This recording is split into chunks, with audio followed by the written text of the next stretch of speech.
नमस्कार। आज पुणी थे आपण सम्मुख को आसपाई प्रयास करी भावुँ आप स्नेह से श्रद्धा से विश्वास प्रदान करेंगे। सर्वप्रथम आसतु गायत्री महामंत्र सस्वर उच्चारण करवा। ओम भूर्भुवः स्वः तत्सवितुर्वरेण्यं भर्गो देवस्य धीमहि धियो यो नः प्रचोदयात्। गुरुर्ब्रह्मा गुरुर्विष्णु गुरुरेव महेश्वर गुरु साक्षात् परं ब्रह्म तस्मै श्री गुरवे नमः। तेबे आज यही परम पवित्र दिन रे आसंतु एक नूतन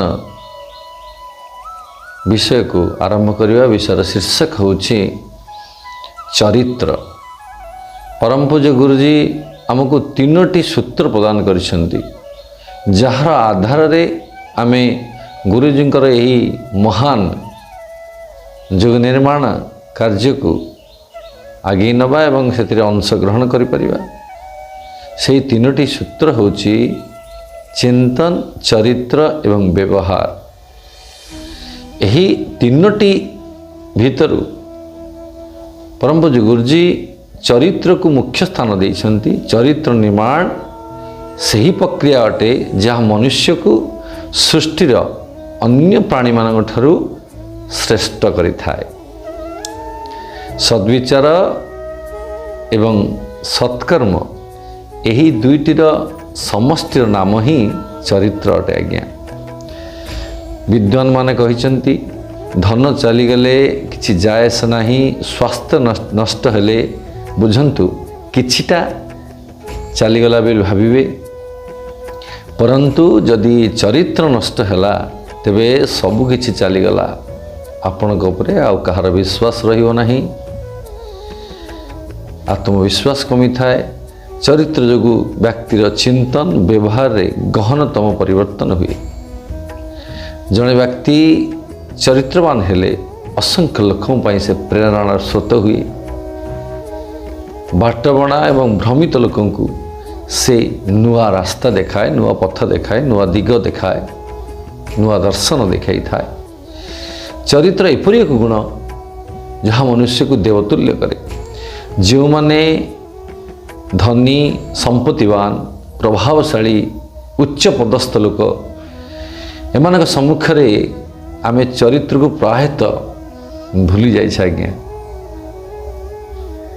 चरित्र से महान गुण नष्ट होइछि। यह एक सामाजिक विकृति अटे।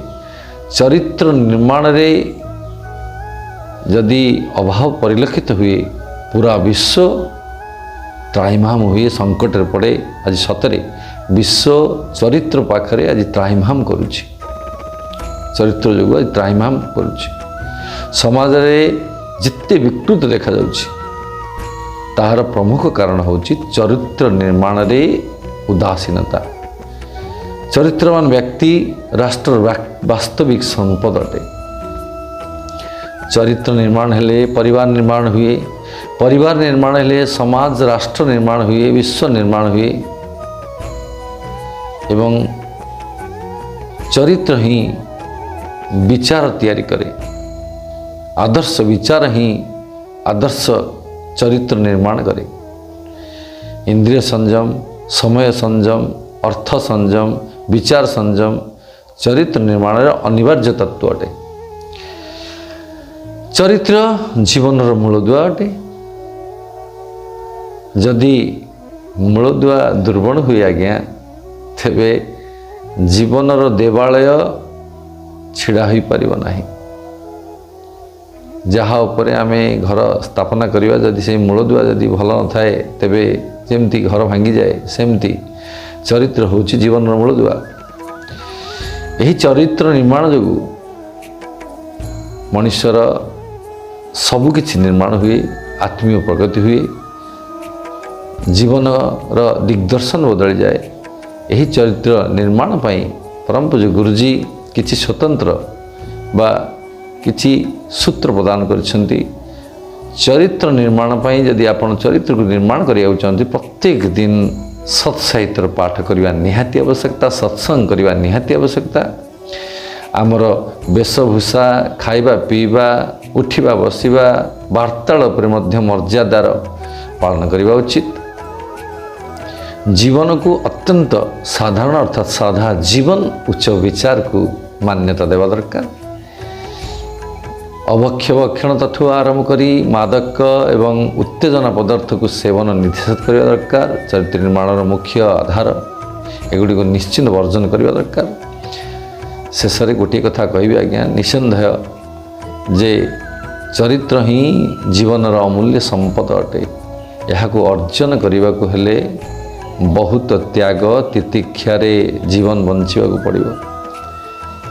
ଯେତେ ମୂଲ୍ୟ ଦେବାକୁ ପଡ଼େ ଚରିତ୍ର ନିର୍ମାଣ କରିବାରେ ତାହା କମ୍ ଅଟେ। ଚରିତ୍ରବାନ ବ୍ୟକ୍ତି ସ୍ୱୟଂ ଉଦ୍ଧାର ହୁଏ, ତାର ନିଜର ଉଦ୍ଧାର ନିଜେ କରିପାରେ ଏବଂ ଅନ୍ୟର ମଧ୍ୟ ଉଦ୍ଧାର କରେ। ଏଥିପାଇଁ କୁହାଯାଇଛି ଯେ ଚରିତ୍ରବାନ ବ୍ୟକ୍ତି ହିଁ ଭାରତର ବା ରାଷ୍ଟ୍ରର ଭବିଷ୍ୟତ। ଚରିତ୍ର ନଥିଲେ ସବୁ ଲାଚାର ଅଟେ। ତେବେ ପରମ ପୂଜ୍ୟ ଗୁରୁଜୀଙ୍କ ଆଦର୍ଶକୁ ନିଶ୍ଚିତ ଭାବରେ ଗ୍ରହଣ କରିବେ, ଚରିତ୍ରବାନ ହେବା ପାଇଁ ଚେଷ୍ଟା କରିବେ। ଜୀବନର ଆଧାର ମାଇଲ ଖୁଣ୍ଟ ଅଟେ। ତେବେ ଆଜିର କଥାକୁ ଏଇଠି ସମାପ୍ତ କରୁଛି। ଓମ୍ ଶାନ୍ତି ଶାନ୍ତି ଶାନ୍ତି ସର୍ବାରେଷ୍ଟ ସୁଶାନ୍ତିର୍ଭବତୁ।